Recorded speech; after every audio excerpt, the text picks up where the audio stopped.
Well, here we are, accomplished flyers and looking for more. Congratulations, you took my beginner course and my intermediate course, and now you wonder what else is there. You can confidently fly the Cessna 172, the most popular training aircraft in the world. And now you can adapt to any airplane with a plan to learn the differences, the similarities, and the checklists that are involved. Here are the most popular topics that graduates have asked me to cover in an advanced course. First, more details on instruments and how to use them, like the bug set, the barometric setting, the transponder, autopilot, and there's more. A more realistic checklist even. We'll use a real checklist for the 172 in this course. We'll also cover the checklist for other types of planes when we get to that section. The next part that's been asked for is the mysterious IFR, or Instrument Flight Rules. This is what commercial pilots use to fly through any weather. Now, this is not a complete course on IFR. We can't possibly cover all of that. But we will learn to confidently handle ourselves in the case that we end up in clouds or we end up in fog. And just for the interest, curiosity of what exactly is involved with IFR. As a practice, we'll also fly an ILS approach, an instrument landing system approach, to an airport. Just for practice, just so we can see how that's done. And you'll have a taste of what IFR is. Next, other planes. Many of you have asked, what about the A320 Heavy or the Challenger home built? And we will cover some other planes, how to add the planes to Flight Simulator, and then how to learn to fly them, because every plane has its own checklist, every plane has its own performance information. Next, the destination airports, finding them, and some very interesting ones to visit. In there we'll also cover to GPS or not to GPS. We still need to do pilotage and dead reckoning to ensure we know where we are. Certainly GPS will help us, but we can't rely on it completely. Floatplane endorsement. We'll start out with the 172 on floats because we know the plane, and then progress to the real floatplane workhorses like the Beaver and the Otter. And as an aside, we'll cover some home-built float planes like the Challenger. Float planes open up a whole new world of flying. Any body of water is our landing strip. And that makes it a lot of fun. Now we have to learn some of the intricacies about flying off airport and on water. And that's what we'll learn in here. Without the full 10-hour endorsement, we can certainly learn to manage a plane on floats.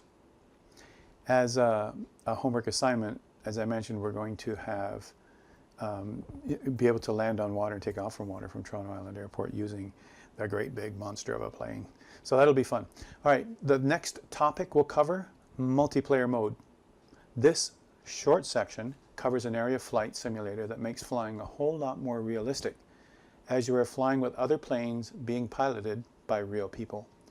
If you've been to the Flight Simulator X Steam Edition homepage, you'll see a video of a number of people interacting at the same airport, like this.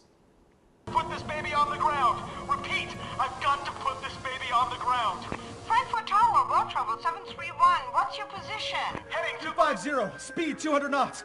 My whole life is flashing before my eyes. World Travel 731, clear to land runway 25 left. Roger that. Caravan November 246, Foxtrot Romeo. Requesting runway 25 left for takeoff. Caravan November 246, Foxtrot Romeo. Hold for World Travel 731. Band 6, Foxtrot Romeo. Thank you, pilot man. Rock on, baby. Now don't miss the runway this time. Sir, no sir. It's a great video, and it's realistic too, believe it or not. That's exactly multiplayer mode right there.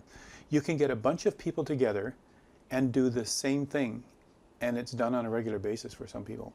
It can be done in the same room or online with a huge community.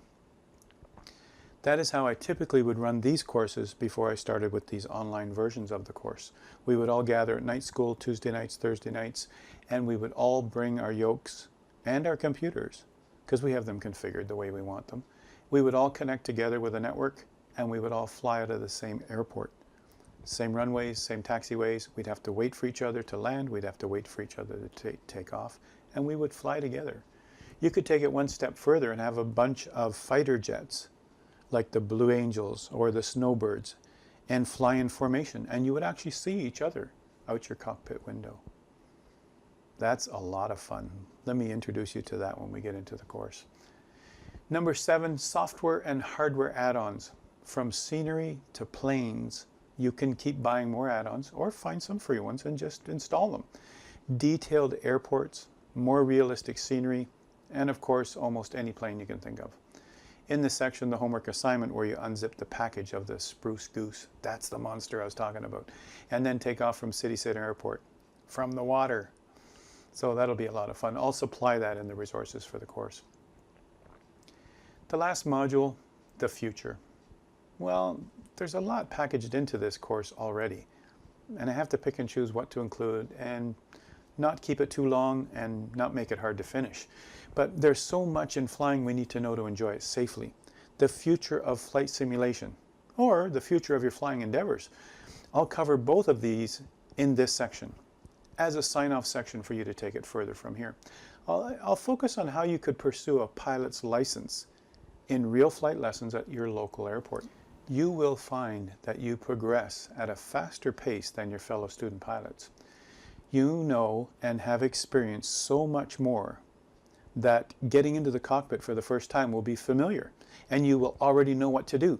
That is the best part of all. The surprise on an instructor's face when you talk on the radio or do checklists without taking an hour to do it, as many new students do. You take off with perfect rotation and climb speed, and they know you must have taken lessons somewhere else. You will save a ton of money in your real lessons, as I did, and a ton of time. You will have your license in the minimum amount of time because you took these courses and use a flight simulator to practice. This isn't a selling feature. This isn't a promise. This is just my experience. And some of you are already realizing that. Some of you in this course have sent me an email saying, I've already taken my first real lesson and they can't believe how much I already know. That's the whole essence of it right there.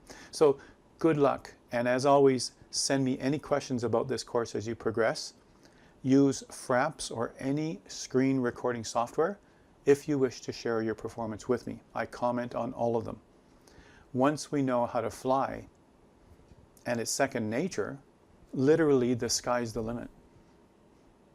Let's get started.